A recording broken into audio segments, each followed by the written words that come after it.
Felipe é uma professora que é colaboradora da UNB já há um bom tempo, que já trouxe resultados incríveis para a Universidade de Brasília, mas não só para a UNB também, mas para a UFG e para a Exalc, a USP, em São Paulo, né?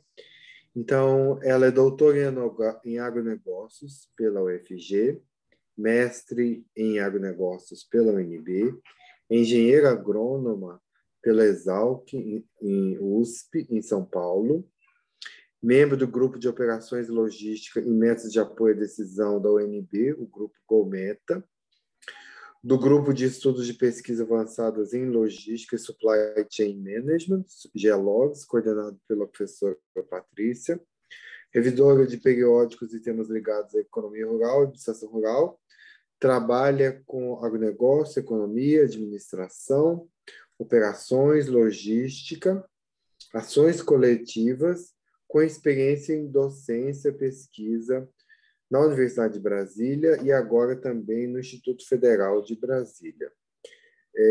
E a professora Amanda já contribui há bastante tempo na organização de eventos da Universidade de Brasília e trabalha incrivelmente bem essas questões envolvendo metodologias de pesquisa qualitativa, né? Diversas áreas envolvendo metodologia. Então, a oficina é análise de conteúdo em pesquisas qualitativas.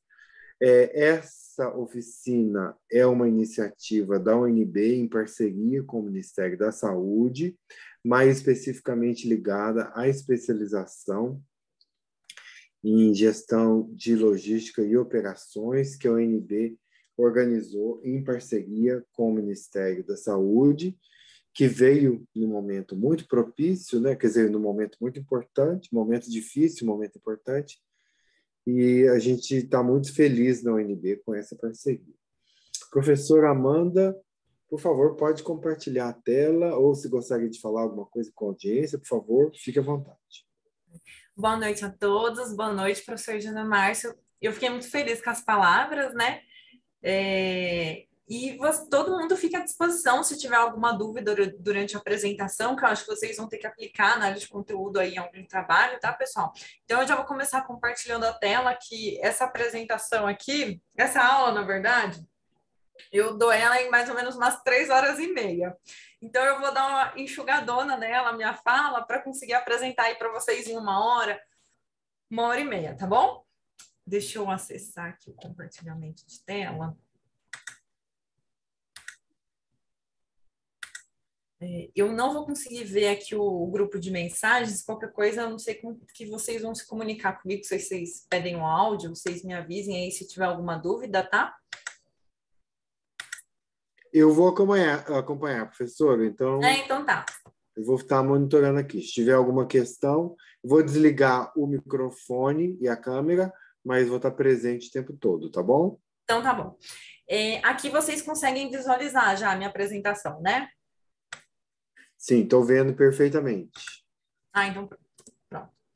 Então, essa apresentação, pessoal, eu vou colocar até bastante exemplo para vocês, tanto do meu mestrado como do doutorado, tá? Alguns exemplos práticos. E o tema, né, é sobre análise de conteúdo. A análise de conteúdo, ela é uma técnica de análise em pesquisa qualitativa, né? Então, na verdade, assim, até adiantando de alguma coisa para vocês, a análise de conteúdo, ela busca principalmente analisar a palavra, né? O que a gente está falando, a mensagem, né?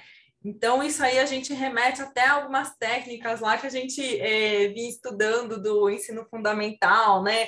Não sei se vocês lembram, código, receptor, mensagem, né? Como que se dá a mensagem, né? Então, principalmente em entrevistas, né? Que a gente consegue interpretar isso.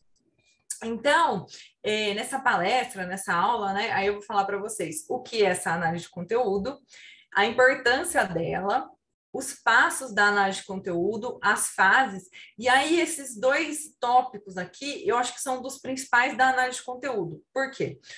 Porque muitas pessoas usam hoje a análise de conteúdo como se ela fosse uma simples técnica de análise, né? Então, por exemplo, você realizou uma entrevista e você falou na sua metodologia que você fez análise de conteúdo. E não é bem isso, né? Então, muitas vezes, quando a gente vai pegar algum trabalho que foi realizado análise de conteúdo, a gente quer ver todos os passos, como que o pesquisador, como que a pessoa utilizou daquela técnica, né? E isso é uma coisa que a gente não está conseguindo mais ver nos trabalhos, né? Então, esses dois itens são os principais que eu vou passar para vocês. Eu vou focar bastante em passos e nas fases da análise de conteúdo, que na verdade ela tem origem em Bardan, né? 1977. E aí, eu vou fazer até um parêntese para vocês aqui, que outro dia eu estava até avaliando um artigo, e aí a pessoa tinha falado que fez a análise de conteúdo, né? E aí, eu não sei se a pessoa teve sorte ou azar, esse trabalho veio para a minha avaliação, né? E aí, simplesmente fez análise de conteúdo e não conhecia nem a Bardan, né? Como que você vai fazer análise de conteúdo se você não conhece nem a origem, né? Daquele tipo de técnica? E não é só a origem, né? Porque, na verdade, Bardan, ela fala para a gente todas as fases da análise de conteúdo, né? Simplesmente assim, eu fiz uma entrevista, o fulano me falou isso assim assado, né, que o céu é azul, e aí eu simplesmente coloquei como análise lá que o céu é azul. Tá errado? Não. Mas eu não coloquei todas as fases com que eu cheguei naquilo, né? Como que eu consegui chegar, né? Então, a análise de conteúdo, ela também tem a sua receita de bolo, para que a gente consiga chegar nos resultados efetivos, né? Nem sempre a gente, fazendo de uma forma simples, a gente vai conseguir chegar na análise de conteúdo, ok? E aí eu vou colocar para vocês também alguns exemplos práticos na parte de agronegócio, que é bem interessante, ok? Então, o ponto de partida da análise de conteúdo, pessoal, é a mensagem, né? Então, assim, essa mensagem, ela pode ser verbal, oral, escrita, ela pode ser um gesto de como que o seu entrevistado, ele está se expressando com você, né? Ela pode ser uma mensagem silenciosa, figurativa, documental ou diretamente provocada, né? Então, assim, é extremamente importante vocês pensarem nisso aqui, ó, a análise de conteúdo, ela parte da mensagem. O que aquela outra pessoa está querendo falar para vocês, né? E aí, essa mensagem, ela vai expressar um significado e um sentido. E aí, para vocês considerarem, por exemplo, todo esse contexto da mensagem, do significado, do sentido, vocês também têm que considerar o histórico dessa pessoa, desse entrevistado, por exemplo, ok? Isso aí eu vou falar um pouquinho mais para frente para vocês. E aí, ó, considerando essa mensagem, né, ela seja verbal, oral, escrita, o que a gente vê, né? Qual que é o significado e sentido dessa mensagem? Então, eu sempre começo colocando aqui a palavra manga, né? Então, se eu simplesmente falasse para vocês aqui, se não tivesse essa foto aqui da manga fruta com a manga camisa, eu simplesmente colocasse para vocês, né, a palavra manga, só ela. E aí, na mente de vocês, alguns poderiam pensar assim, remete à fruta, manga, né? Não, mas em mim, na minha mente, essa palavra manga remeteu à manga da camisa, né? Então, isso aí é extremamente importante, a gente entender qual que é o contexto daquela palavra, ok? Qual que é o contexto cultural, qual que é o contexto que aquela pessoa está vivendo, qual que é o contexto do país que está vivendo, né? Então, isso aí é extremamente importante para que a gente consiga fazer realmente analisar aquela mensagem, né? A análise do conteúdo. E aí, na análise da mensagem, né? Então, torna-se indispensável também a gente considerar essa relação com a emissão das mensagens, né? Ela pode ser uma palavra, um texto, um enunciado, pode ser um gesto da pessoa, né? Isso aqui é uma coisa que eu gosto muito de lembrar, porque uma vez eu fui com uma aluna minha, a gente foi fazer uma entrevista, e o nosso entrevistado, ele estava tão desconfiado que logo de cara eu pensei assim, poxa, essa entrevista não vai dar certo, ele não vai realmente passar as informações devidas que a gente precisa, né? E assim, ele olhava para o computador dele, para a tela dele, assim, ele falava poucas palavras, né? Mas ele olhava, às vezes, muito para a tela do computador dele. E a gente via, assim, pelo menos a minha aluna ela não conseguia perceber muito isso, né? Mas eu via que o que ele estava falando ali, às vezes, não era uma verdade, né? ou que ele estava ocultando diversos dados. Então, quando a gente vai fazer análise de conteúdo, quando a gente vai desvendar a mensagem que o outro quer passar para a gente precisa entender todo aquele contexto ali, tá, pessoal? A gente precisa entender também, ter um certo feeling ali, né? Uma percepção se o que realmente o entrevistado está passando para a gente é verdade ou não, ou se ele está omitindo dados, né? Ó, outra coisa. E aí, vocês podem até me perguntar assim, professora, mas Amanda, como que eu vou saber se ele está omitindo ou não dados, né? Então é importante a gente ter algum outro tipo de objeto de análise junto ali, né? Ou a gente ter um pré-conhecimento sobre aquele assunto, tá? Então, por exemplo, a gente pode se basear, às vezes, numa análise de documentos, reportagens de outras entrevistas também, né? Então a gente consegue descobrir se realmente aquela mensagem ela tá sendo transparente, né? Então isso aí é importante.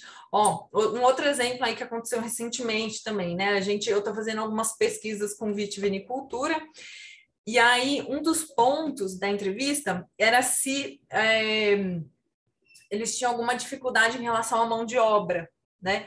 E aí aquele entrevistado falou que não tinha, né? E a gente já sabia de antemão que realmente pode ter algum problema, né, com essa questão de mão de obra, né? E aí o que a gente faz, né? A gente vai omitir ou vai falar que está mentindo? Não. Na verdade, quando a gente for fazer uma análise de conteúdo, a gente vai colocar que o entrevistado X falou aquilo, realmente que para ele não tem essa percepção de que está sendo um problema a falta de mão de obra, ou ele não está tendo problema com mão de obra, né? Mas, num outro prisma, outras pessoas falaram para a gente que realmente está sendo um problema. Então, a gente analisa, coloca essas diferentes realidades, essas diferentes falas, né? Entenderam? É mais ou menos nesse estilo, tá, pessoal? Então, a gente tem que ter essa percepção também, ok? Diferentes falas também. E aí, essas condições contextuais, né? Por exemplo, às vezes a pessoa não está vivendo realmente aquela realidade, não está naquele contexto da mão de obra, né? Ela trabalha, por exemplo, na parte financeira, né? Então a gente tem que entender muito bem que contexto que a gente está chegando. Isso aí é uma coisa também que eu sempre parto de antemão quando a gente vai fazer algum tipo de entrevista, né? Então, para vocês que são do Ministério da Saúde, vocês vão fazer, sei lá, uma pesquisa na área de logística de suprimento das vacinas, né? Então, vocês vão pesquisar toda essa parte de logística que veio os IFAs, né? Que foi uma coisa aí que o pessoal falou bastante. E aí, vocês têm que entender todo esse contexto sociocultural e político do país, né? Para conseguir compreender tudo isso. Isso aí é extremamente importante, né? Então, aí a importância da gente conhecer, compreender todo o contexto da emissão da nossa mensagem, né? Inclusive alguns cenários aí políticos de que um não se conversa com o outro. Então, por exemplo, vocês vão entrevistar lá, sei lá, o partido X. E aí, no outro estado, vocês vão entrevistar um outro partido. Vocês concordam que as mensagens passadas, elas não vão ser as mesmas, né? Então, isso é extremamente importante vocês tomarem um certo cuidado também para conseguir escrever sobre a análise de conteúdo, né? Análise dessa mensagem. E aqui, ó, eu já tinha falado até para vocês situações econômicas, socioculturais, né? A gente tem que entender o contexto que nossos emissores eles estão inseridos. A gente tem que compreender, desvendar as expressões verbais, as mensagens que eles querem passar, né? Algum tipo de termo técnico, né? A gente tem que conseguir acessar aquelas pessoas, né? Então, por exemplo, eu falei de IFA aqui para vocês devem conhecer isso, mas eu conheço porque a gente está vivendo isso na questão de pandemia, né? Mas, por exemplo, eu sou da área de logística agro, né? Engenheira agrônoma. Se alguém viesse me falar sobre IFA, eu não ia saber o que significa, né? Então, a gente tem que entender tudo isso, ok? E aí, ao longo do tempo, esses componentes cognitivos, afetivos, valorativos, eles são mutáveis, ok? Então, o que a gente está vivendo hoje, pode ser que a gente não viva o ano que vem, daqui 5 anos, 10 anos, né? Então, a mesma pesquisa que a gente pode fazer hoje, o ano que vem, a gente pode fazer com ela com o mesmo roteiro, tudo, com os mesmos entrevistados, pode ser que as respostas, a mensagem que queira passar, elas sejam diferentes, né? Então, isso pode mudar também ao longo do tempo, ok? Os diferentes pontos de vistas aí ao longo do tempo. E aí, a nossa análise de conteúdo, ela requer que as descobertas tenham relevância teórica, né? Então, simplesmente eu não vou fazer lá uma breve entrevista, né? E aplicar a análise de conteúdo nela, né? Então, eu tenho que fazer com alguma coisa que tem relevância teórica, né? Tá? Assim, toda análise de conteúdo ela implica em comparações textuais, né? Ó, semelhanças que eu tenho, novas descobertas, algumas diferenças que eu posso ter, tá, pessoal? E aí, eu venho até aqui com vocês, voltando um pouquinho aí, ou no caso, adentrando um pouquinho a psicologia, né? Falando de Piaget, né? Piaget é um grande estudioso que a gente tem aí, e aí a gente acaba trazendo um pouquinho para análise de conteúdo ele, né? Então, no sentido de que o que é? A gente tem que fazer essas perguntas para a gente também, né? A gente tem que fazer essas perguntas quando a gente faz análise de conteúdo, né? Por exemplo, aquele caso que eu coloquei para vocês da manga. O que é? É mais ou menos onde, quando, por que motivo, com que objetivo, como, né? Para realmente eu descobrir o que aquela palavra está significando para mim, né? E aí, agora vocês podem falar, nossa, Amanda, é muito difícil a análise de conteúdo. Você está falando que a gente tem que desvendar todas as palavras, né, de que todo mundo está falando. Não é difícil, né? Isso aí acaba no automático da gente, né? A gente consegue compreender isso, as palavras que as pessoas estão falando, né? Mas a gente tem que ter um senso mais crítico para se fazer a análise de conteúdo, ok? Entender todo esse contexto que a pessoa vive também. Bom, e aí lembra que eu falei para vocês lá no comecinho também que a análise de conteúdo ela remete lá na questão até do nosso ensino fundamental, né? Nem lembro se era no ensino fundamental médio que eles passaram isso para a gente. Então é a gente analisar a mensagem, o ponto de partida na mensagem, né? Então a gente tem a fonte, que é o emissor, né? Quem que está emitindo essa mensagem, o processo de codificação, né? Porque a nossa mensagem, o processo de decodificação, com que efeito, né? E aqui a gente vai começar a interpretar, né? Tem algumas interpretações na análise de conteúdo, e o receptor, né? Para quem? Identificação objetiva e sistemática das características da mensagem também, tá? E aí, com base nessa mensagem, a gente, como pesquisador, se a gente vai realizar alguma entrevista, a gente tem que se perguntar, o que está se falando? O que se escreve? Com que intensidade? Com que frequência? Né? Então, a gente tem que perceber, intensidade, frequência, o quanto aquela pessoa está falando de determinado assunto, né? Então, por exemplo, vocês vão fazer uma entrevista aí com alguém do Ministério da Saúde e vocês vão tratar sobre a logística do IFA, né? Então, o pessoal começou a falar muito da questão de burocracia, né? Barrar em burocracia, processos, etc., né? Começou a falar demais sobre isso. Então, vocês podem perceber que isso é uma questão muito importante ali da análise de conteúdo de vocês, entendem? Que tipo de símbolos figurativos são utilizados para expressar ideias, né? Silêncios, entrelinhas, né? Se a pessoa fica em silêncio, pensando alguma coisa, né? Por que esse silêncio, né? Ela vai omitir, ela está pensando, está em dúvida, ela não tem conhecimento sobre o assunto, né? Muitas vezes a pessoa não está omitindo, não quer deixar um pouco menos transparente para você, mas às vezes a pessoa não tem conhecimento sobre o assunto mesmo, né? Então a gente tem que tomar cuidado com algumas questões nesse sentido. Então, a análise de conteúdo, ela vai proporcionar que a gente consiga fazer interpretações, tá, pessoal? Sobre qualquer elemento da comunicação. E aí a gente também tem que tomar um pouquinho de cuidado, assim, com essas interpretações, tá? Então, a gente tem que considerar tanto o contexto do entrevistado como o nosso contexto, né?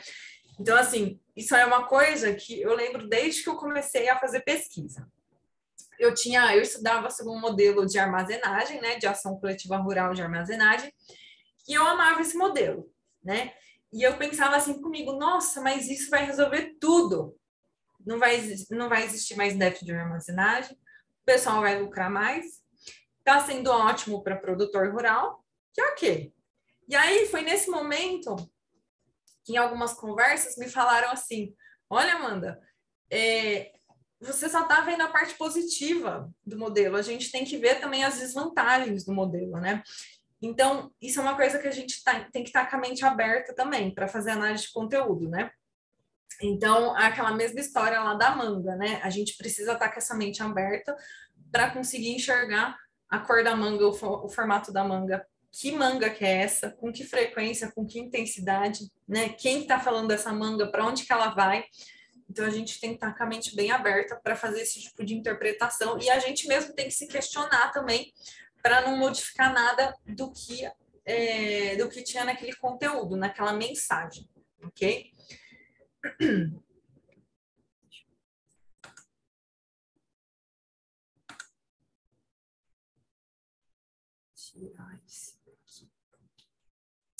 E aí, nessas características da análise de conteúdo, o investigador pode e muitas vezes deve analisar essa mensagem, tá, pessoal? A fim de produzir inferências sobre. E aí, quando a gente fala de inferências, geralmente a gente sempre remete à pesquisa quantitativa. Mas aqui nesse caso, a gente, pelo menos Bardin, em 1977, quando ela falou tudo, Laurence Bardin, ela fala muito sobre essa questão de inferências, né? Das características do texto, as causas e a antecedência dessas mensagens, né? O porquê disso, né? Como os efeitos dessa comunicação, né? Então, a análise de conteúdo, ela nada mais é do que você ir muito a fundo para entender aquela mensagem, ok? Do que aquela palavra está querendo mostrar, aquele gesto está querendo mostrar, tá? E aqui, ó, eu trago uma das principais definições da análise de conteúdo para vocês, né? Depois que eu já expliquei um pouquinho aí para vocês, a análise de conteúdo, ela pode ser considerada como um conjunto de técnicas de análise de comunicações, né, da mensagem, que utiliza procedimentos sistemáticos e objetivos da descrição do conteúdo das mensagens. Então, a análise de conteúdo, ela quer entender a mensagem. E aí eu estou frisando isso muito para que vocês não esqueçam. Sempre quando vocês forem fazer alguma análise de conteúdo, vocês têm que entender a mensagem do que aquilo vai passar, né? Quer passar. A intenção da análise de conteúdo é a inferência de conhecimentos relativos às condições de produção e de recepção das mensagens. Inferência é essa que recorre a indicadores, quantitativos ou não, né? Inferência aí sempre entre aspas, né? Porque geralmente inferência a gente usa para técnicas quantitativas, né? De pesquisa. E aí, vocês podem utilizar a interpretação da mensagem em parâmetros quantitativos também. Vocês podem utilizar softwares para auxiliar vocês, ok? Bom, e aí a análise de conteúdo, ela traz algumas indagações para que a gente consiga entender melhor, né? Então, quando partimos de uma mensagem, a gente procura indagações acerca de quem e acerca do porquê de determinado conteúdo, né? Então, toda mensagem falada, escrita ou sensorial contém potencialmente uma grande quantidade de informações sobre seu autor, né? Então, filiações teóricas, e isso tudo é aquilo que a gente já estava falando ali anteriormente, né? Que eu falei para vocês. Filiações teóricas, concepções de mundo, interesses de classe, traços psicológicos, representações sociais, motivações, expectativas, né? Então, tudo isso é uma coisa que vocês têm que saber de antemão o que está acontecendo ali, né? O que aquela pessoa está querendo passar com aquela mensagem, ok? O produtor, autor, é, antes de tudo, um selecionador, né? Do que ele quer passar para vocês. Então, isso aqui é um dos pontos bem importantes também, tá? Quando vai se fazer entrevista e vai aplicar a técnica de análise de conteúdo nas palavras, tá, pessoal? Então, assim, nem tudo que nem vocês vão fazer uma pergunta assim, né? Ah, que cor é o céu? Aí algumas pessoas vão falar, o céu é azul. Ah, o céu é azul claro. Ah, o céu é azul escuro. Ah, hoje o céu está escuro só, né? E aí, muitas vezes, algumas pessoas vão falar, não sei que cor que tá o céu, tô na dúvida, né? Então, vocês têm que prestar muita atenção, assim, o que aquela pessoa está querendo transmitir com aquilo também, né? Os gestos, os pensamentos, o quão conhecimento que ela tem, né?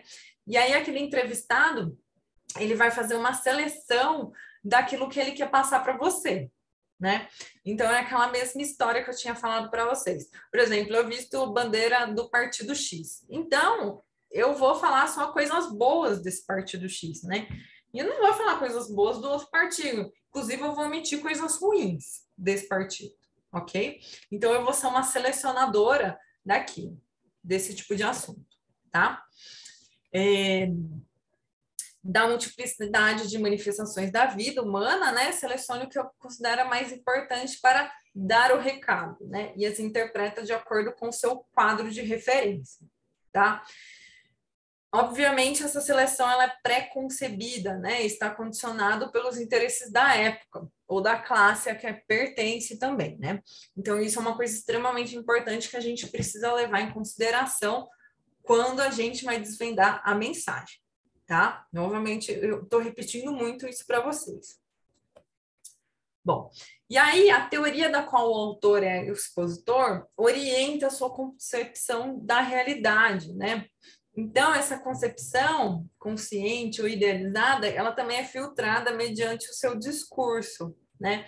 Então, por exemplo, aqui, eu estou dando uma aula para vocês sobre análise de conteúdo, então eu só estou focando sobre análise de conteúdo, né? E alguns exemplos eu vou dar, inclusive, na área de agronegócio, né? Mas aí eu poderia, se eu fosse da área de saúde, eu poderia colocar mais exemplos nessa área de saúde também, né? Então, na verdade, o que está acontecendo? O meu contexto é esse de agronegócio, né? Então, eu não fiz trabalhos ainda voltados, por exemplo, para essa parte de logística na área de saúde, né? O que seria muito interessante, por exemplo, a gente ver todo esse processo de logística da questão de vacina, e, né? Bem interessante, não sei o que vocês vão pesquisar aí e tudo no futuro. Bom, e aí essa comunicação que a gente passa, com que efeito? Então, por exemplo, eu estou dando essa aula aqui para vocês, explicando análise de conteúdo. E eu estou tentando convencer vocês de que a análise de conteúdo, a gente precisa desvendar a mensagem. E eu acho que vocês já perceberam que eu estou frisando isso muito na aula, né, nessa apresentação. Então, esse é o efeito que eu quero passar para vocês. Eu quero que isso fique muito fixo na mente de vocês, que vocês tenham essa percepção.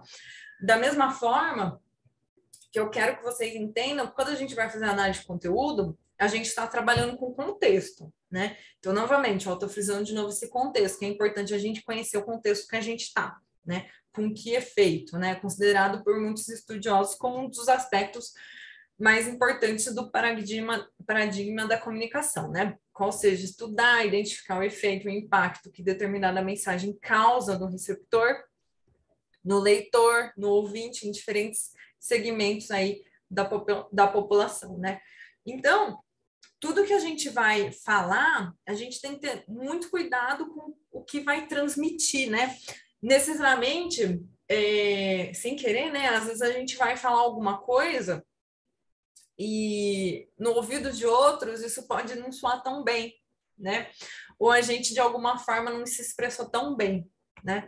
Então, isso aí a gente tem muitos casos que acontecem, né? No dia a dia, grandes autoridades, etc., né? Vocês já devem ter presenciado. Tá? Então, a gente tem que tomar muito cuidado com o poder da nossa comunicação, tá? Grandes líderes sabem se comunicar muito bem.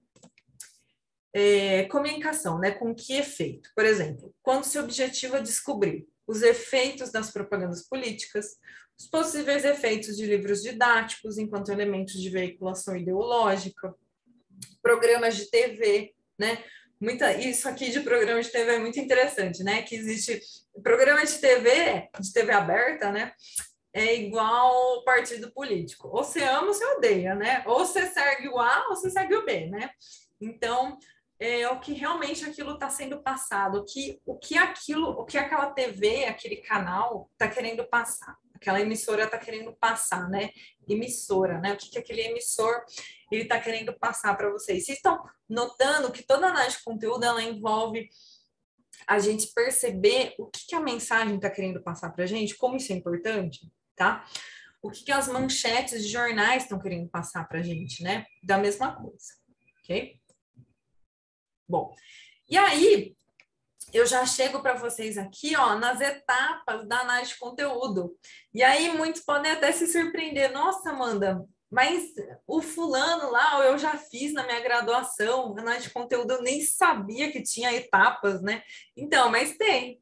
A análise de conteúdo, ela é dividida em etapas, né? E aí, essa aqui é uma classificação de Bardan, de 1977, né? Uma autora seminal aí da parte de análise de conteúdo, da análise da mensagem, né? E ela envolve essas etapas. E aí, eu vou explicar para vocês, dar um detalhamento de cada dessas etapas, e eu vou colocar alguns exemplos para vocês também, ok? Então, antes disso, eu estava falando um pouco mais de teoria para vocês, e aqui vai vir um pouco mais da prática da análise de conteúdo, tá?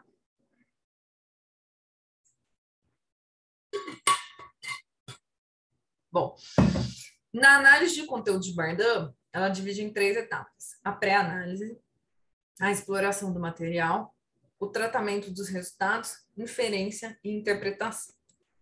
Então, vamos destrinchar cada uma dessas etapas aqui. A pré-análise, ela compreende a fase de organização daquele material, né? A qual segue atividades não estruturadas, né? Então, você vai ter o primeiro contato com aquele conteúdo, ok? Então, eu vou escolher meus documentos, que eu vou fazer análise de conteúdo, a serem submetidos à análise, né, por meio de uma leitura flutuante inicial, né? Eu não preciso ir na exaustão já de entender aquela mensagem, aqueles documentos que eu vou utilizar, tal, né? Aí eu vou formular algumas hipóteses e objetivos que eu vou tentar compreender daquilo que foi passado. E aí, essa primeira etapa, ela conta também com a elaboração de alguns indicadores que fundamentem a interpretação final, tá? Isso tudo pode ficar tranquilo que eu vou passar alguns exemplos para vocês mais para frente, ok? Por enquanto, tentem memorizar, guardar essas 3 etapas da análise de conteúdo, ok? A segunda é a exploração do material. A segunda fase compreende a administração sistemática das decisões tomadas com operações de codificação, desconto ou enumeração, por meio de regras previamente estipuladas. E aí, nessa segunda etapa aqui, eu acredito que seja uma das mais importantes da análise de conteúdo, ok? A gente vai ter as unidades de registro, unidade de contexto, e aí a gente pode proceder com a categorização, ok? E aí essa categorização a gente pode fazer posteriori ou anteriori, ok? É muito interessante, né? Então, por exemplo, na análise de conteúdo, através das entrevistas, eu estou colocando muita entrevista, mas tem outras técnicas de levantamento de dados aqui, tá, pessoal? Por meio de documentos. Então, eu posso chegar, eu fiz, sei lá, 5 entrevistas, né? E aí, eu consegui dessas entrevistas perceber que existiam 5 componentes de cores que se repetiam, ou que eu conseguia subdividir aquele tipo de mensagem. Então, por exemplo, um era branco, outro era azul, vermelho, verde, marrom, sei lá. Então, eu consegui achar que ali naquelas cores tinham alguns aspectos semelhantes, né? Então, por exemplo, eu posso dividir também por questões políticas, questões sociais, questões culturais, né? Eu posso dividir por questão social, política e logística, né? Então, eu consegui enxergar ali alguns tipos de categorias, ok? E aí, essas unidades de registro ou unidade de contexto, né? O que que é? Unidade de registro. A menor parte do conteúdo, né? Então, ela pode ser tanto palavras, tema, personagem ou item, né? E aí eu coloquei 2 exemplos práticos aqui que eu fiz, né? Então, por exemplo, os documentos e materiais coletados sobre esse modelo aqui de ação coletiva rural, que no meu caso era os condomínios de armazéns rurais. E aí esse outro tipo de unidade de registro isso aqui foi um outro trabalho, né? Esse exemplo 1 foi um trabalho, esse aqui foi outro.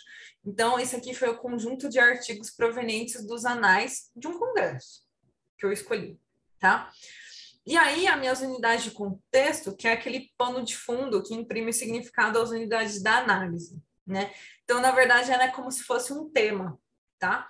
Então, no primeiro ali, no trabalho que eu fiz, eram os condomínios de armazéns rurais, ok? E aí, no segundo, era a SOBER, que é uma unidade organizacional aí nessa parte de sociologia rural, administração e economia rural, tá?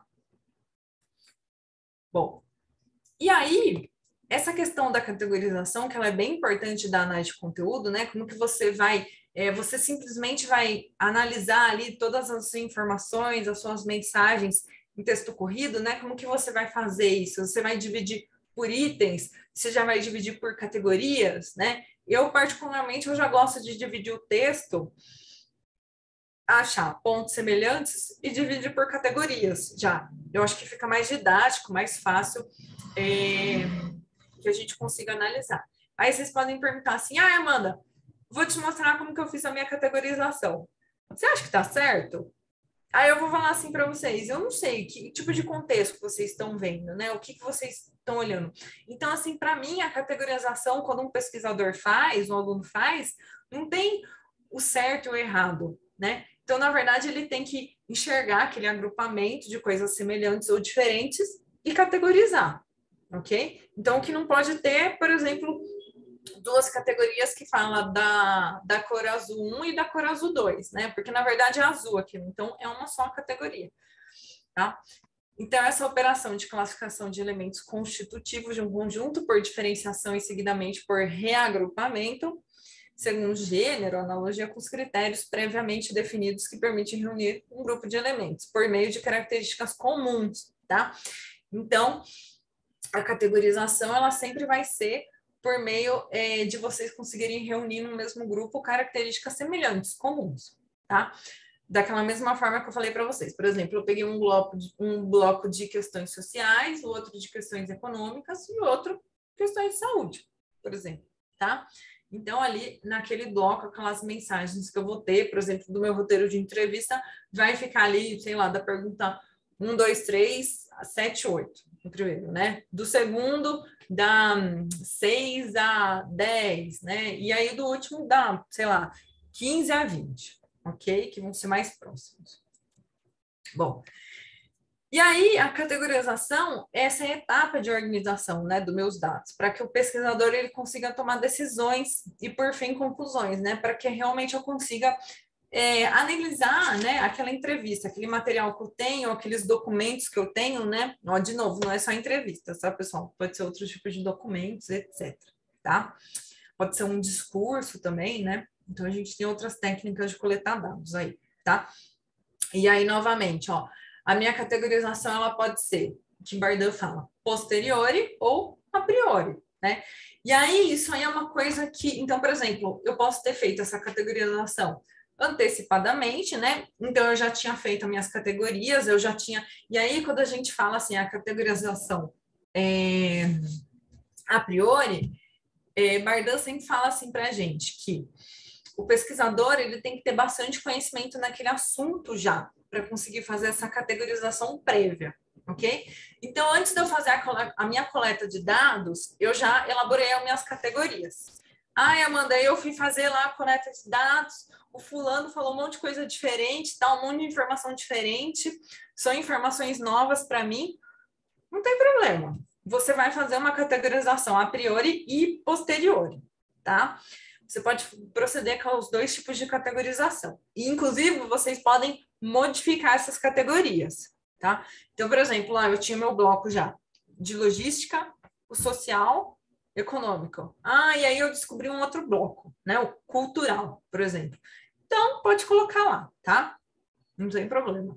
E aí, às vezes, vocês fizeram outro tipo de categoria que realmente vocês não estavam enxergando muito aquilo, o entrevistado, vocês tiveram algum tipo de erro, não era muito bem aquilo que ele queria passar a mensagem.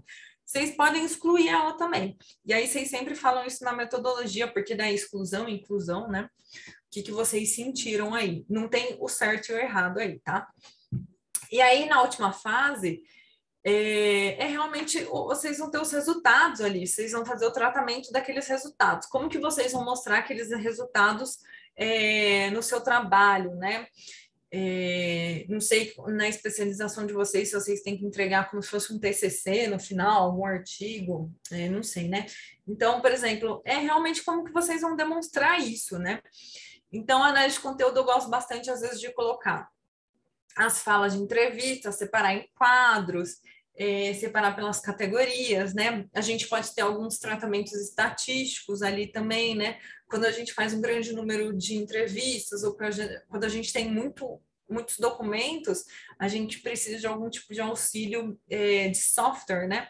Então, a gente pode ter isso, é aí que a gente vai aplicar esses dados, tá? E aí, ó, já estou quase finalizando aqui para vocês, tá, pessoal? Eu corri um pouco. Eu vou mostrar alguns exemplos de como eu organizei isso, tanto no meu mestrado como no doutorado, tá? Então, eu fiz alguns quadros, né, para facilitar a análise de conteúdo, e aí eu coloquei aqui, ó, primeira etapa, segunda etapa e terceira etapa, tá? Deixa eu ver se eu consigo, tem uma setinha aqui para colocar para vocês. Então, a primeira etapa aqui, ó, pré-análise, que ela deve ser criteriosa e essa é a organização do material, né? E aí a escolha de documentos, formulação de hipóteses, elaboração de indicadores, né? Tudo que eu falei ali anteriormente. A segunda etapa, que é essa exploração aí do material, é onde que eu vou ter a administração sistemática das minhas decisões e a minha categorização também, tem que estar definido aqui já, tá? E aí, por fim, a terceira etapa, né? Que vai ser o tratamento dos resultados, né? Se tiver algumas operações estatísticas, como que eu vou demonstrar esses resultados ali no meu trabalho, ok? Como que eu fiz isso, né? Essa escolha aqui deixa eu ver se eu coloquei aqui tudo para vocês, né? Então, como que eu fiz isso? Por exemplo, a escolha de documentos, né? Essa leitura flutuante dos documentos. E aí, essa escolha de documentos também tem algumas regrinhas que Bardan fala, né? Que são as regras de exaustividade, representatividade, homogeneidade, pertinência, né? E essas regrinhas aqui, vocês fiquem atentos também lá na etapa de categorização, na segunda etapa, ok? Aqui, no meu caso, foi a escolha e identificação do tema, né, de condomínio de armazéns rurais. A minha literatura, o meu assunto, ele era muito escasso, né, precisava de muitas pesquisas sobre o assunto. Eu tive que ir em loco, né, fazer esse levantamento de dados, né, e aí eu procedi com revisão sistemática de literatura, né, para conseguir entender um pouquinho melhor nessa parte de análise de documental, né? Tanto de documentos como de parte de campo, né? Também que eu fui. E aí eu já coloquei algumas formulações de hipóteses e objetivos, né? Então, por exemplo, identificação e caracterização do condomínio, né? Quais são as características do modelo, características das pessoas que compõem e trabalham no condomínio, né? Alguns aspectos econômicos do modelo, né? A parte de logística, né? E algumas vantagens do modelo. Isso aqui foram algumas formulações prévias que eu fiz, né? Isso aí mudou um pouquinho depois. E aí algumas elaborações de indicadores já, né? Então, criação e elaboração, né? Eu fiz pelo roteiro de entrevista semi-estruturado, né? Entrevista. Então, a entrevista semi-estruturada, eu consigo ter uma maleabilidade para modificar a minha pergunta, né? Então, dependendo do tipo de entrevista, eu consigo modificar esse roteiro, perguntar mais ou menos para o entrevistado ou criar novas perguntas no momento, dependendo do que ele vai me falar, tá? E aí, utilizei de alguns documentos também. Bom, e aí a gente consegue ver aqui as unidades de contexto, né? E aqui já é a segunda etapa, né? A unidade de registro. Então, eu fiz essa categorização, tanto a priorística como posteriori, né? Eu senti essa necessidade. E, ó, isso aqui é uma coisa que eu não tinha falado para vocês ainda, né? Então, a minha categoria, eu posso fazer subdivisões nela também, né?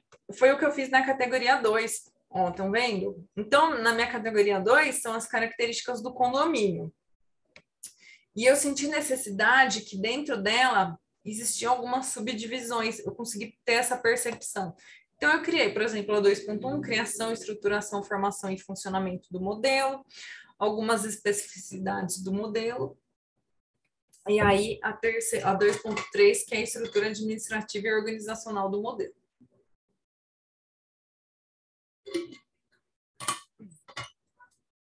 Bom, isso aí vocês podem fazer ao longo da categorização de vocês também, tá? E aí, por fim, né, o tratamento dos resultados, né? Como que eu vou escrever esses resultados, né? A transcrição das entrevistas, né? Isso aqui é super importante se fizer entrevista, né? Se eu fizer análise do discurso também, né? Como que eu vou analisar isso, né? Os dados primários da pesquisa, os documentos que eu tive, né? Eu não tive só a documentação pela entrevista, né? Mas eu tive, por exemplo, alguns documentos que eles me forneceram, né? Tanto documentos econômicos, algumas questões jurídicas que eles me forneceram também, tá? E aí eu procedi com a finalização das minhas categorias, né? Conferência da categorização, se realmente eu ia mexer em alguma coisa ali ou não. E aí o fim da minha análise de conteúdo, né? Sempre procedendo com a interpretação daquela mensagem, tá, pessoal?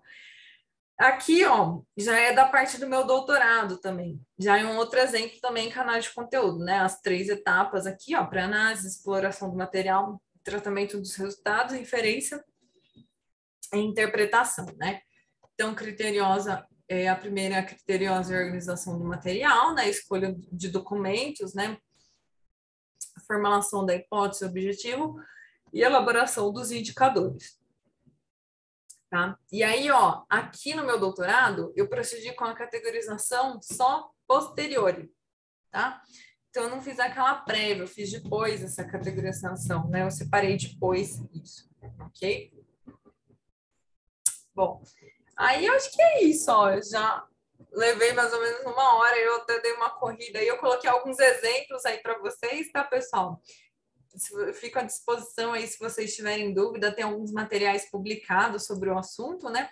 E aí eu gosto sempre de deixar algumas perguntinhas assim no final para ver se vocês conseguiram entender realmente o que é a análise de conteúdo, né? Então, assim, de alguma forma geral, a gente faz a análise de conteúdo no nosso dia a dia, tá? A gente consegue interpretar esses documentos, o que o outro está falando, né? Ela só, de uma forma mais teórica, né? A gente tem que seguir essas etapas, tudo, né? A gente tem que destrinchar essa e a gente tem que pensar um pouquinho melhor no que aquela mensagem está passando para a gente, ok? Aqui eu coloquei mais algumas referências para vocês. Bardin é a principal, Lawrence Bardin é a principal referência de análise de conteúdo, ok? E aqui mais alguns trabalhos. Silvio Menezes fala bastante da parte de metodologia de pesquisa, né? Tem no Google aí, vocês conseguem achar.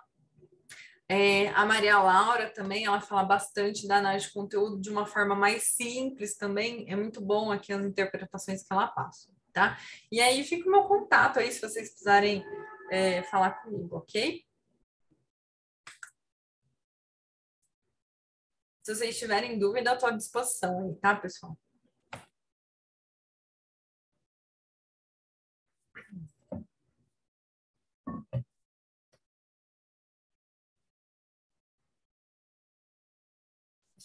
Professora Amanda, muito obrigado, apresentação brilhante, né? Queria ressaltar a importância de não é só um uso da teoria, né? Foi uma aplicação da teoria, né? Só expondo a teoria, usou de fato a teoria para uma dissertação de mestrado e mais tarde para uma tese de doutorado de sucesso, né? E também em artigos que foram publicados em eventos e em periódicos, com o uso dessa análise dessas técnicas de análise de conteúdo. Então, de longe, né, a principal autora, Bardin, e os diversos autores que a professora Amanda mencionou aqui. Então, pessoal, estamos abertos para perguntas. Então, quem quiser pode lançar perguntas através do chat, né? Eu estou lendo aqui o chat. A Amanda tem um pouquinho mais de dificuldade porque ela tá apresentando, né? Também tem que acrescentar responder e tudo. Então, principalmente. Eu vou começar com uma pergunta, professora. É exatamente essa. Eu gostaria de saber qual a parte que você mais gostou, né, do uso da metodologia, porque para quem faz pesquisa, uma das melhores momentos é justamente a coleta e análise de dados, né? E pelo menos é para mim. Então, eu queria saber, como usuária dessa metodologia, tanto para poder conceber a pesquisa, coletar as informações e tratar tudo, qual etapa que você gostou mais, o que achou, o que poderia contribuir aqui para o pessoal que vai ter que passar por isso em breve, né? Eu, particularmente, assim, eu gosto muito da etapa de estar com aquele meu entrevistado no momento, né? Eu acho que a gente aprende muito, assim, com o entrevistado, né? E muitas vezes a gente já vai com algumas categorias prévias elaboradas, assim, na mente, né? E durante a coleta de dados, ou que o outro vai passar para a gente, ou que a gente lê nos documentos, né? A gente pode descobrir coisas que a gente não estava pensando, que às vezes a gente estava um pouco às cegas em relação a isso, né? Então, isso para mim, esse contato, de eu sair da sala de aula, de eu sair de quatro paredes e entender o que está acontecendo no mundo afora, é extremamente importante, né? Isso aí é uma coisa que a análise de conteúdo também ela carrega em si, né? A gente entender essa mensagem, o que está sendo passado ali, né? A gente observar, enxergar, ouvir, né? Os gestos, tudo, né? Então é isso. E aí eu até coloco como dica, assim, para vocês, como ter sucesso, né, de fazer uma coleta de dados eficiente, fazer análise, né? Então, isso aí é uma coisa que eu sempre falo para meus alunos, ó, a gente vai pesquisar, por exemplo, logística do IFA, né, das vacinas. Então, eu não posso selecionar uma pessoa do Ministério do Trabalho para isso, vocês me entendem? Ou eu não posso selecionar uma pessoa do Ministério da Saúde que trabalha na questão no financeiro, né? E eu não vou conseguir ter os melhores resultados ali. Aquelas pessoas, elas não vão me dar os melhores resultados, né? A mensagem. Então, isso é extremamente importante.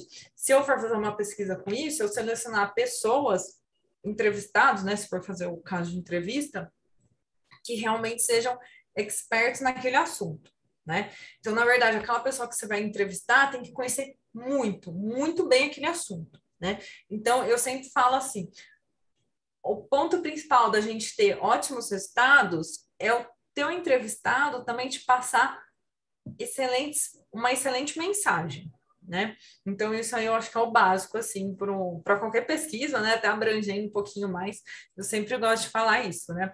E aí, tem alguns alunos até que me perguntam assim, nossa, professora, mas quantas entrevistas eu vou ter que fazer, né? E tem um pessoal que usa algumas técnicas aí para ter a exaustão da entrevista. Eu já sou um pouco mais simplista com isso até, né? Então, eu tomo muito cuidado em selecionar meus entrevistados para conseguir chegar naquela exaustão do conteúdo, né? Que o pessoal fala na literatura, tá? Bom, tem uma pergunta, professora, veio do Francisco. Como que você poderia falar um pouco mais sobre análise de discurso? E a outra também, a questão é como que a análise de conteúdo se relaciona com o survey, né? Então, duas questões. Uhum. Análise de discurso, falar um pouco mais, e o relacionamento de análise de conteúdo com o survey. Uhum. A análise de discurso, na verdade, ela é uma outra técnica para a gente fazer a coleta de dados, né? Então, isso é a única coisa que vai diferenciar dela.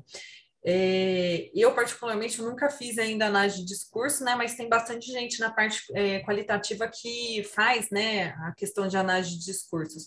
Inclusive, eu até me lembro, ó, quando eu fiz a disciplina de métodos qualitativos, tinha alguns colegas que iriam fazer análise de discurso. E o que eles fizeram? Eles selecionaram alguns documentos do governo que é público, né? Então, por exemplo, essa aula, que é essa palestra que eu estou dando para vocês, ela está sendo gravada, né?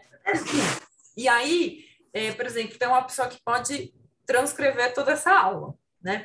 Então, isso vai ser um discurso, por exemplo, tá? Mais simplista, mas um discurso. Então, simulem que foi um discurso isso, né? Então, isso é uma técnica de análise de discurso, né? E aí, a análise de conteúdo, você pode entrar ali para conseguir entender essa mensagem também. Mas aí, a análise de discurso, ela difere um pouquinho da análise de conteúdo, tá? Aí tem que ver as bases da análise de discurso, tudo, né? Mas eu não acho que teria problema de você utilizar a análise de conteúdo, porque, na verdade, a gente consegue, dependendo do tipo de coleta de dados que você vai fazer, você consegue utilizar diferentes técnicas de análise, né? Quanto maior técnica de análise que você vai utilizar, melhor sua pesquisa vai ficar, tá? Mas nem sempre a gente tem o conhecimento para utilizar várias, tempo e etc., para conseguir analisar tudo isso, mas isso aí é um outro assunto. E aí, ó, como essa metodologia pode ser aplicada num survey, né? É a mesma coisa, né? Você vai ter aquele conjunto de materiais. Então, você vai ter aquele conjunto de falas, né? E você vai ter que analisar aqueles documentos, né? A mesma coisa da entrevista. Depois que uma pessoa fala com você, você vai transcrever aquilo da mesma forma que a pessoa está escrevendo, com erro de português, etc., né? No tipo de linguagem dela. E aí, você vai analisar, na verdade, o que foi escrito, né? É muito difícil a gente fazer análise de conteúdo, analisar alguma coisa só ouvindo fala várias vezes. Então, é extremamente importante essa etapa que a gente vai fazer a transcrição das entrevistas.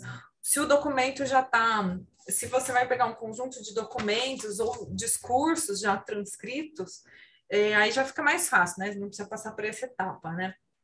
Ou você vai fazer essa coleta de dados que a gente não está podendo fazer presencial, com Serve, então fica mais fácil, né? Você consegue fazer um grande número também, né? Da mesma forma. Na verdade, a análise de conteúdo, ela prevê essa análise da mensagem, né? Da palavra, do que está acontecendo. Aí, se você fizer à distância, são algumas coisas que a gente não vai conseguir ter essa percepção, né? Às vezes, observação, ver como que a pessoa está agindo, né? Que nem, por exemplo, eu tô com a minha câmera ligada aqui, né? Vocês conseguem ver como que eu tô agindo daqui para cima só, né?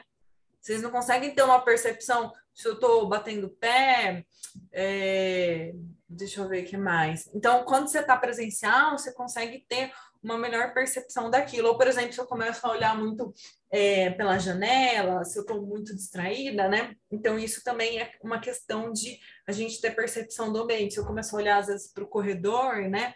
Então, se a gente está presencial ou não, a gente tem esses pontos. E aí, isso é uma coisa bem interessante, porque vocês colocam lá no final, nas considerações finais, como uma limitação da pesquisa. Não tem problema, entende? Fizeram a pesquisa durante a pandemia, né? Ou a pesquisa teve que ser não presencial e não teve alguns tipos de técnica, por exemplo, observação, tal. Isso aí, não tem problema. Mas a análise de conteúdo, ela é a mesma, porque ela tem que entender a mensagem, né? A palavra. Eu só acrescentaria, Amanda, que survey é uma pesquisa usada principalmente para métodos quantitativos Isso. de comprovação, né? Enquanto a pesquisa qualitativa e a análise de conteúdo é uma parte da pesquisa qualitativa, ela é usada para explicar como ou por que as coisas acontecem, né? São pesquisas de natureza distinta e nenhuma é melhor do que a outra. E que, às vezes, em muitos casos, é um risco você tentar usar as duas metodologias ao mesmo tempo, porque análise de conteúdo e pesquisa qualitativa são complexas, difíceis de ser feito. E aí, muitas vezes, sobrepor uma técnica com outra pode ser muito estressante numa dissertação de mestrado, uma tese de doutorado, e mais ainda numa monografia de graduação. Então, é uma coisa que vocês têm que pensar. Amanda, o Francisco mencionou uma outra questão aqui, né, que eu vou falar aqui, e vou comentar também, mas eu também gostaria que você comentasse. Ele falou uso de detector de mentira em entrevista, né? Bom, só comentando, tem um comitê de ética que as universidades usam e adotam, e com certeza não passa, a menos que você esteja querendo fazer uma pesquisa muito específica, mas aí na área de saúde ou de medicina, de psicologia, que você pode usar uma tecnologia como essa, mas geralmente não é o caso, né? Então, Amanda, poderia comentar também? Isso aí é bem interessante, até eu acabei não falando ali durante a apresentação, né?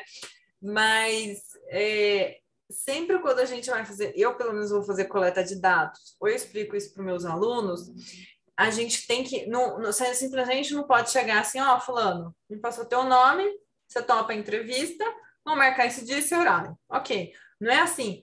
Você tem que ter todo um contexto para você cativar também, né, aquela pessoa, ou inclusive a pessoa que vai te fornecer os documentos, né, porque simplesmente ela não pode te fornecer vários documentos, né, te omitir algumas coisas, ou dificultar esse acesso, né.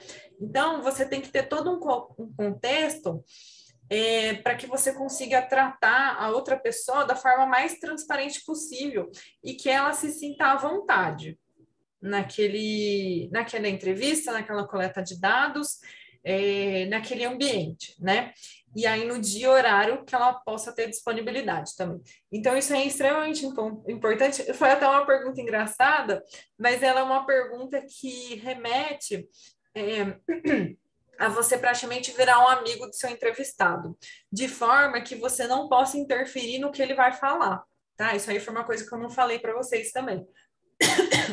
Então, quando você vai proceder com uma coleta de dados, o fulano falou que essa planta aqui, a cor dela é verde, né? E aí você fala assim, não, a cor não é verde. Aí você começa a teimar, né? Ou fulano, vocês foram fazer uma pesquisa política, né? E começou a dar um pouco de faísca ali, né? Então, na verdade, você tem que ficar quieto ali naquele momento, né? Tem que evitar gestos, tudo, né? Porque é o seu entrevistado que vai falar.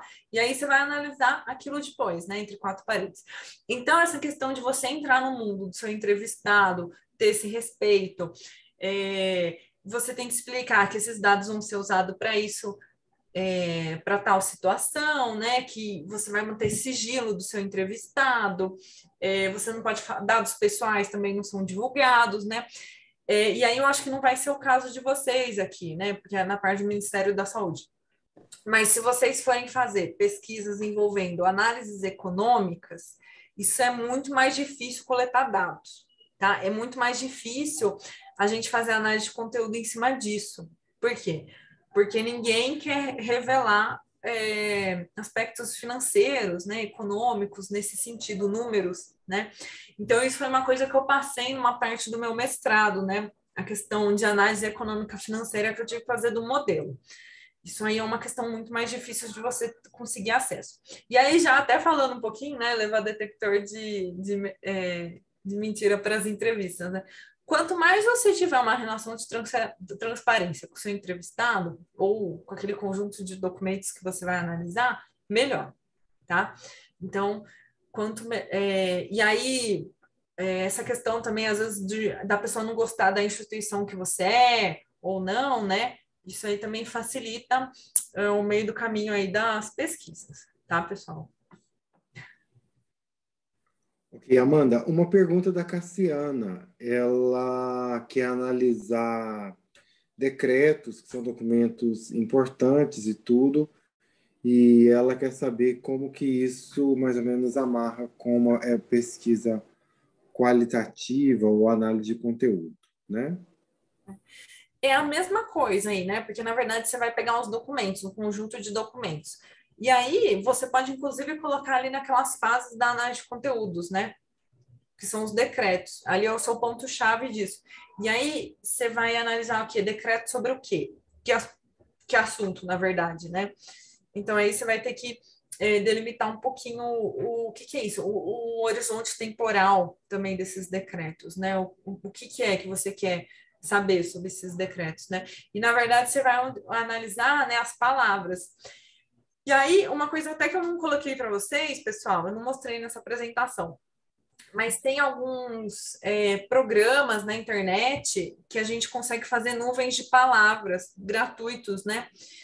E aí, essas nuvens de palavras, vocês conseguem jogar uns pedaços de textos, ou o texto todo, e aí, conforme tiver palavras muito mais repetidas, essas palavras vão ficar maior nessa nuvem, nesse local de palavras. Aí as palavras que ficarem em um tamanho menor é que não tem tanta representatividade ali. Essa questão pode te ajudar, assim, de alguma forma ali, né? Então, a gente precisa limpar um pouquinho o texto ali, né? Tirar de, a, ou, está, né? Esse tipo de palavra, assim. Mas dá para jogar o próprio... Essas palavras tem... Como que era o nome? Wordle. WORDLE, né? Esse é um programinha aí de nuvem de palavras, até se vocês quiserem anotar, ele pode auxiliar vocês a ter uma visualização melhor. Vocês podem, inclusive, proceder com a categorização ou refletir sobre a categorização através da nuvem de palavras. Tá? Ela pode auxiliar vocês. Não necessariamente que vocês vão usar ela, né? Mas vocês podem ter ali como um rascunho, tá? O Wordle, né? É uma ferramenta gratuita aí, que acho que é gratuita ainda, né? Mas faz tempo que eu não uso, mas ela é muito interessante, né? Não sei se eu estou conseguindo responder as perguntas de vocês. Qualquer coisa, vocês me perguntem de novo, tá? Ok. A Cassiana falou que você tem acesso ao chat aí, Amanda. Estou conseguindo ver. Eu vejo pequenininho, mas consigo aqui.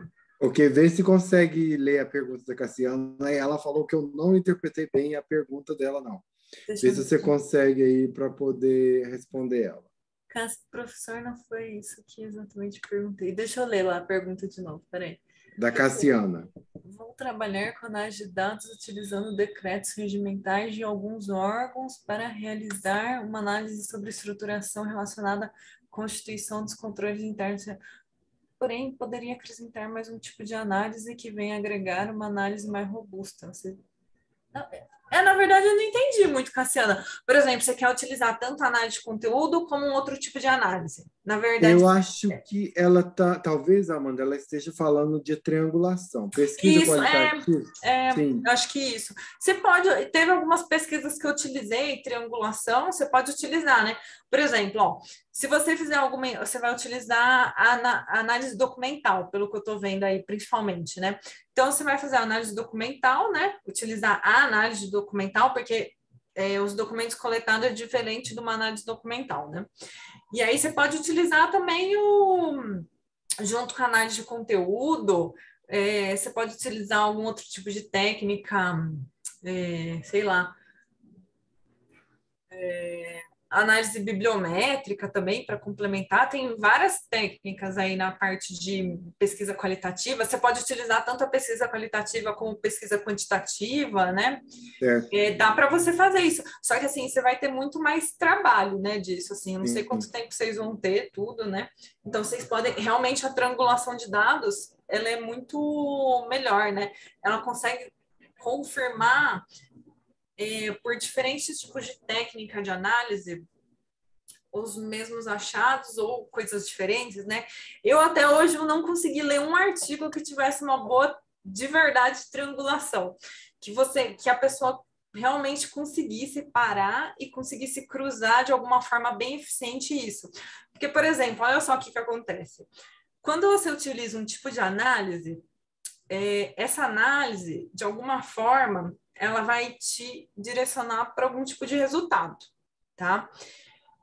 Ou para resultados diferentes. Então, por exemplo, eu utilizei a análise de conteúdo, eu vou utilizar uma análise estatística descritiva para o mesmo tipo de coleta de dados, por exemplo, entrevistas, né? Ou no seu caso, documentos. Então, eu vou aplicar esses dois tipos de análise. O que vai ser gerado de um tipo da pesquisa qualitativa para quantitativa não vão ser necessariamente coisas iguais como resultados, entende? E aí você vai ter que, é como se você abrisse mão de um terceiro ponto para conseguir analisar os resultados A e B, sabe? É um pouquinho mais aprofundado. Mas assim, se você conseguir fazer isso, se der tudo certo, melhor ainda. É excelente isso, sabe? Para você confirmar o resultado A do B para o A. É como se fosse uma confirmação de é um ciclo isso, né? Só complementando um pouco, Amanda, porque são naturezas distintas a pesquisa quantitativa e qualitativa. A pesquisa quantitativa, como eu já tinha falado anteriormente, ela tem por objetivo provar uma determinada hipótese e mostrar que aquilo é verdadeiro ou é falso. Enquanto a pesquisa qualitativa, ela tem a missão de explicar uma determinada pergunta ou responder uma pergunta de pesquisa, não é uma hipótese, né? Então, às vezes, você usar uma pesquisa quantitativa e qualitativa ao mesmo tempo, você tem dificuldade em fazer com que uma dialogue com a outra. Uhum. E aí, complementando a Amanda muito rapidamente também, né? É que na pesquisa qualitativa eu tenho etnografia, observação direta, análise de documento e a estrela principal, que é entrevista, como a professora Amanda mencionou aqui. Então, a gente triangula exatamente quando a gente usa uma técnica diferente para ver se você acha os mesmos resultados ou achou uma divergência. Não é isso, Amanda? Uhum, isso. Isso aí. Ok.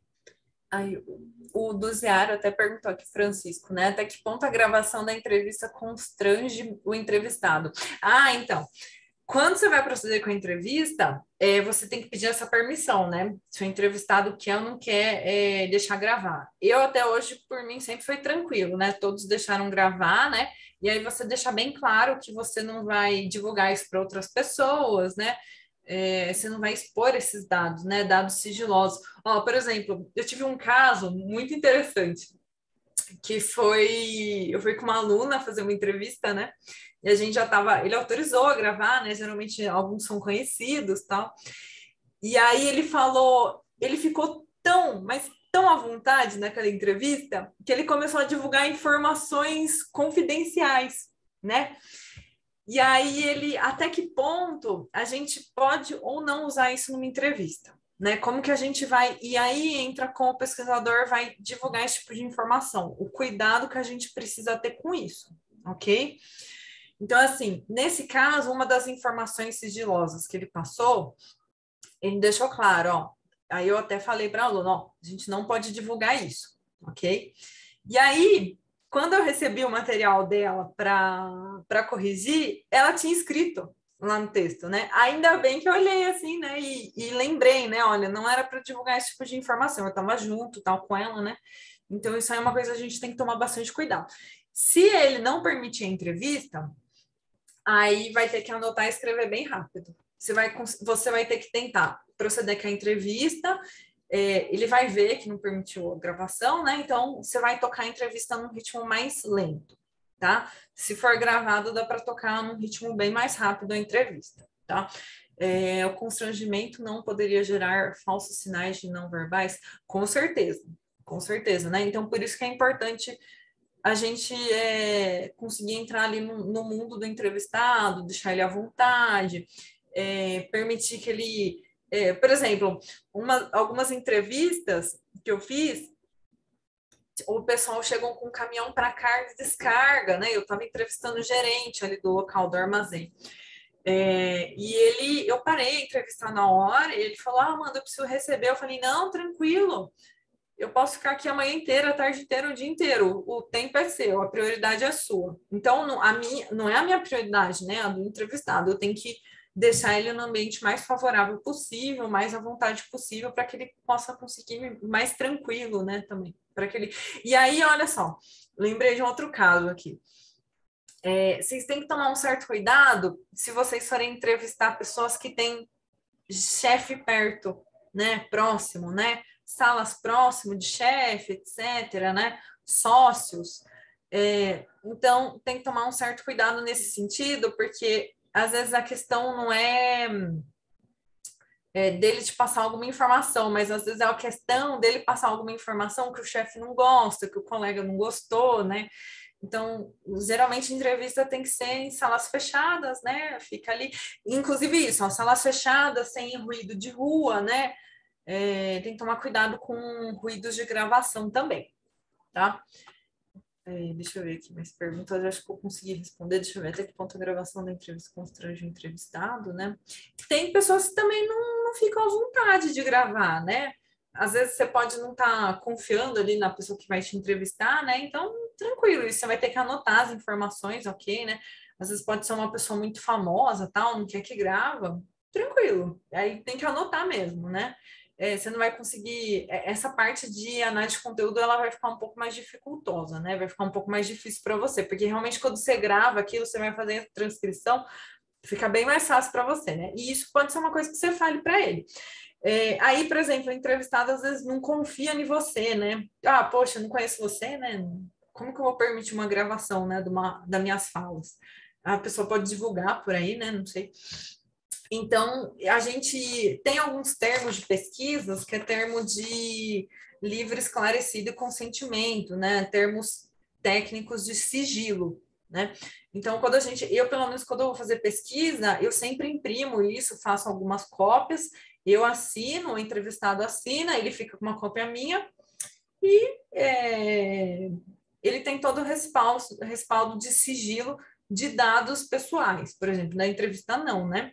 Porque isso aí vai ser público, né? Então, isso aí do que ele permitir, né? Então, o entrevistado, ele vai te permitir algumas coisas também, a maior parte da entrevista, né? Só nesse caso aí, por exemplo, que esse entrevistado dessa instituição falou para a gente, ele estava tão à vontade que foi falando, e ele nem percebeu, né? Então, a gente também tem que ter esse tipo de percepção, né?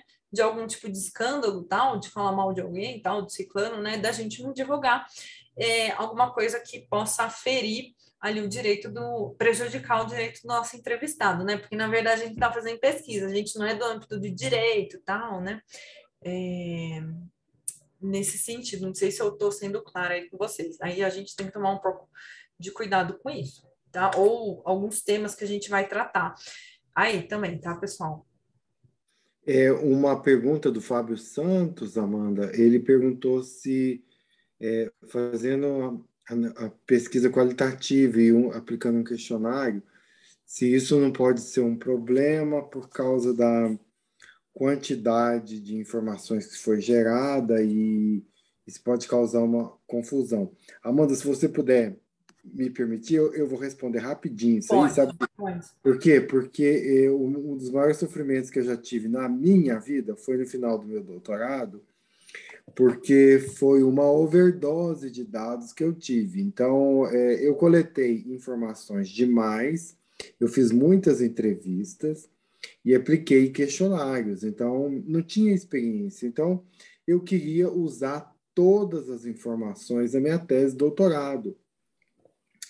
E aí, quando a tese atingiu 400 páginas, eu não tinha usado nem um quarto das informações que eu tinha colocado, que eu entendi que não era obrigado a usar tudo, né? Então, é realmente um problema essa questão. Quando você coleta muitas informações, Fábio, você tem que ver quais são as mais relevantes para você responder as suas perguntas de pesquisa. Essa foi a experiência que me faltou, mas eu queria passar a palavra para a Amanda, que realmente também coletou muitas informações, né? Não, eu faço as palavras do professor José Márcio as minhas também, né? Desde da minha primeira coleta de dados, o maior desafio da gente, eu acho que como pesquisador, quando a gente gosta muito daquele assunto, né, a gente mexe com aquilo muito, é a gente resumir aquilo. Ou falar assim, ó, essa informação A é mais importante que a B. Isso não precisa, isso não é tão necessário, né? Como que eu posso escrever isso de uma forma mais resumida, né? Mais direta também, né? Então, isso aí eu acho que é um dos principais pontos aí, não só da análise de conteúdo, mas da pesquisa qualitativa como um todo, de tudo, né? O que é mais importante, o que é menos, né? Se eu tenho falas repetidas ou não, né? Então, por exemplo, só no meu mestrado eu fiz 3 entrevistas, no doutorado foram 7. Então, assim, eu tive um número muito maior, eu tinha mais experiência, eu tinha um conjunto de dados muito maior, né? Como que eu ia conseguir analisar tudo aquilo? Eu simplesmente imprimi as minhas entrevistas em papel mesmo, né? Porque, assim, era um conjunto tão pesado de dados e eu não utilizei nenhum tipo de software para analisar isso, né? E eu não conseguia, eu queria usar tudo, né? E não tem como a gente usar tudo. E no próprio texto, enquanto eu ia escrevendo na tela do computador, nos próprios textos, eu praticamente dormia com aqueles textos, né? Então eu conseguia fazer relações entre eles, às vezes com cores diferentes que eu grifava, né? Colocava alguns códigos, né? Que isso aí envolve também a etapa de análise de conteúdo, né? Então a gente vai fazendo na prática ali, né? Mas é bem interessante, a gente tem que tomar cuidado aí com com algumas coisas. Esse é um dos maiores desafios que a gente tem hoje, eu, pelo menos. Transformar muitas linhas em poucas linhas.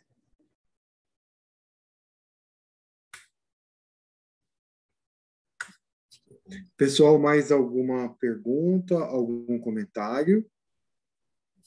Eu teria mais uma, Amanda, e a gente tem até relativamente pouco tempo atrás um preconceito contra a pesquisa qualitativa, né?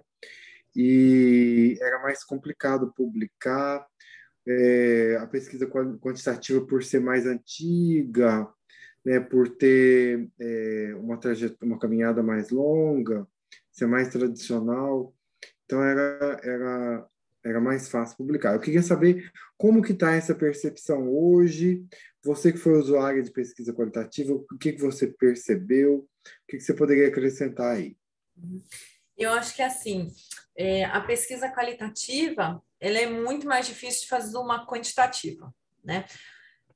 Quando a gente vai análise de conteúdo, né? Quando a gente vai analisar uma mensagem, quando a gente vai analisar uma palavra, analisar um discurso, analisar uma entrevista, documentos, eu acho que você tem que ter muito mais base teórica, saber o que está sendo escrito sobre aquele assunto para que você consiga fazer o seu, né? Isso é muito mais difícil, você conseguir colocar no papel ideias, né?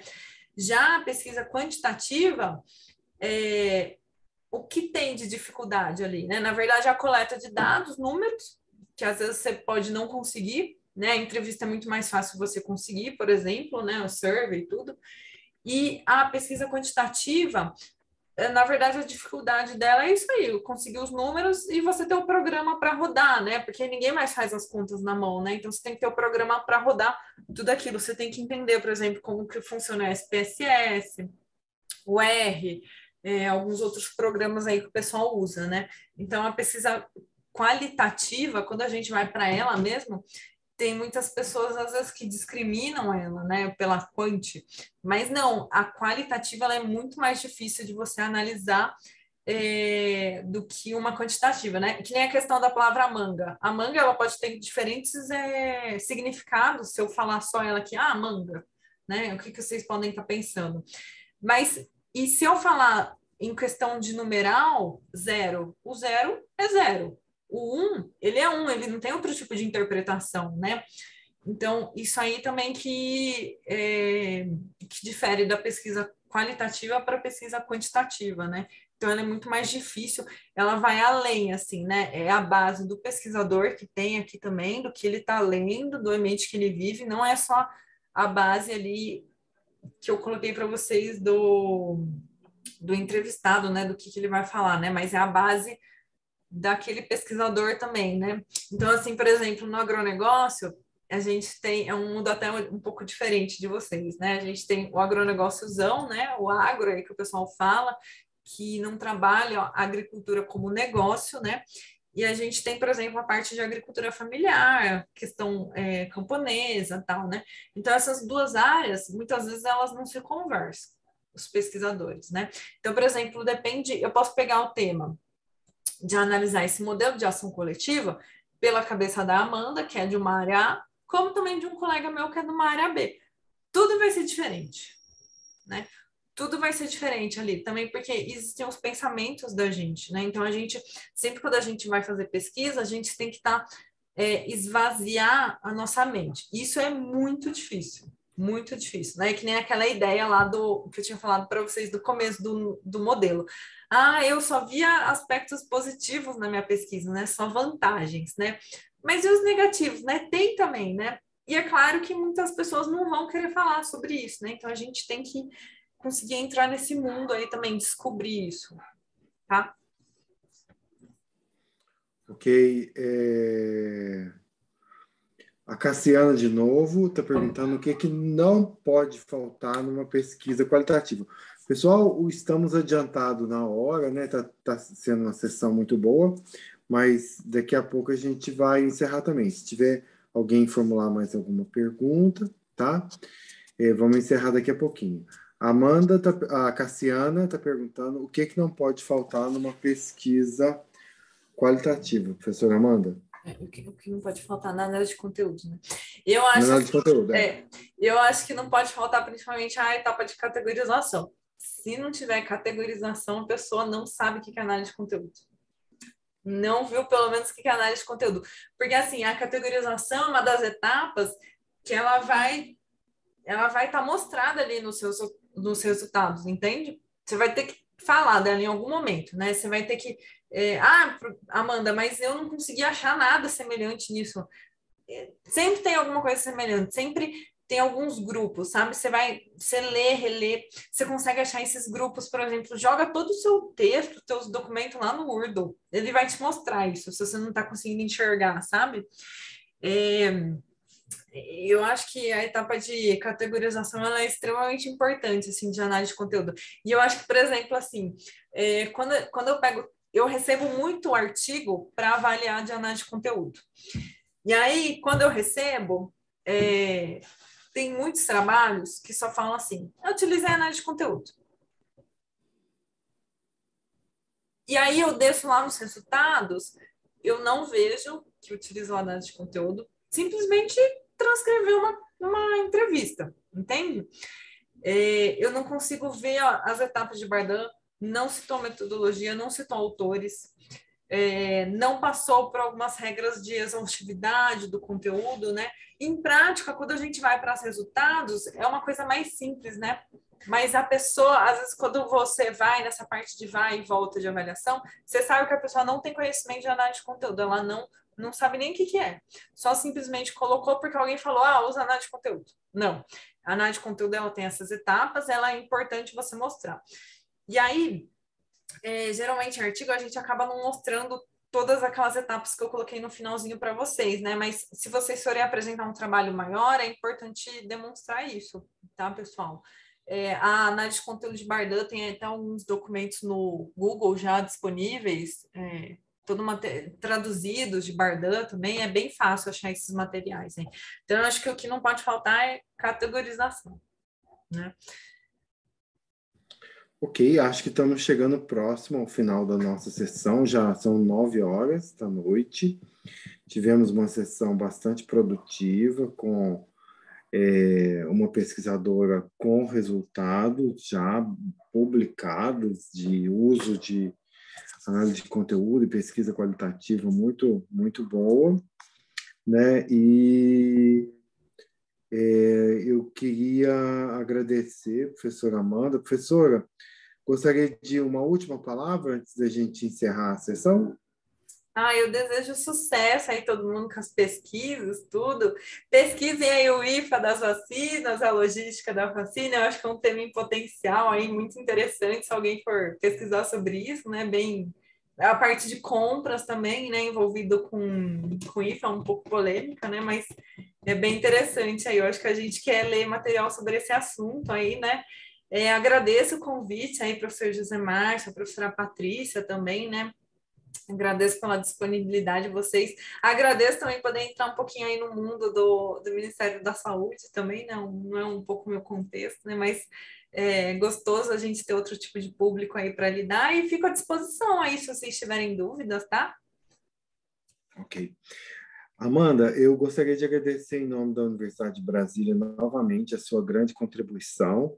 Essa parceria que nós temos com o Ministério da Saúde, a gente percebe como uma das mais importantes na história do departamento, da faculdade também, principalmente do nosso contexto atual. Então, nós temos alunos e executivos do Ministério distribuídos em todo o território nacional. Então, a gente está muito satisfeito com essa parceria, exatamente porque está atingindo em diversas regiões do Brasil, né? Então, e dizer também, né, ressaltando algumas coisas que a professora Amanda falou, é que a pesquisa qualitativa ela entrou em praticamente todas as áreas do conhecimento, certo? E ela veio de conteúdos ligados à antropologia, sociologia, mas acabou que entrou para praticamente todas as áreas do conhecimento e está devidamente validada e tem seu lugar garantido entre as metodologias de pesquisa. Eu gostaria de agradecer imensamente, novamente, a todos pela presença, ao Ministério da Saúde, que é o parceiro dessa oferta e que tem trazido bastante resultados muito interessantes para a FACE. Professora Amanda, pessoal, desejo boa noite a todos. Boa noite, pessoal. Muito obrigada. Amanda, se você puder disponibilizar o slide de alguma maneira, mas também fica a seu critério, porque é material seu, né? Então, Eu posso sim disponibilizar. Agora, eu não sei se aqui eu consigo disponibilizar já ou eu mando para a professora Patrícia. Talvez para a professora Patrícia, acho que é melhor, né? Uhum. Ok. Brilhante, professora. Muito obrigado. Obrigada, pessoal. Ok. Boa noite. Boa noite, boa noite.